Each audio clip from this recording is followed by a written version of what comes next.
I was so impressed that at this Ubud Writers Festival there is such an attempt to allow people who do not speak English to have a voice. And so on every panel that I participated in, there were people who didn't speak English, and there was proper interpretation and a space for them. It was also heartbreaking to know, as I do know, the difficulty of that it takes longer. It's so hard to bridge that gap between different languages and the English-speaking dominant world.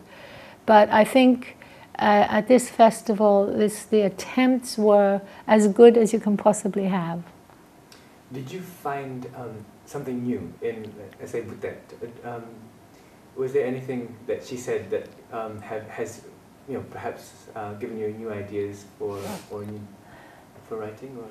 Well, I found that the chorus of voices I heard, and a wonderful woman on my panel, Boutet, reinforced my convictions.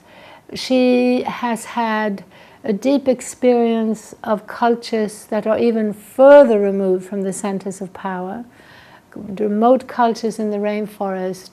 And I think her understanding of the role of education was very sophisticated. She realized that where people are still quite remote and where their economy and their ways of doing things are not threatened, Western-style schooling is not helpful. But on the fringes, where people are being inundated by influences and by forces that threaten their livelihoods, it's very important that they learn to understand that system from outside and that they learn to cope with that system.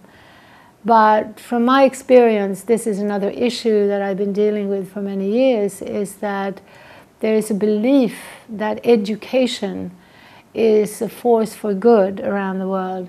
What I have found is that what we call education, 99% of the time is a training into a worldview and a way of production and consumption that fits into a corporate-led consumer culture.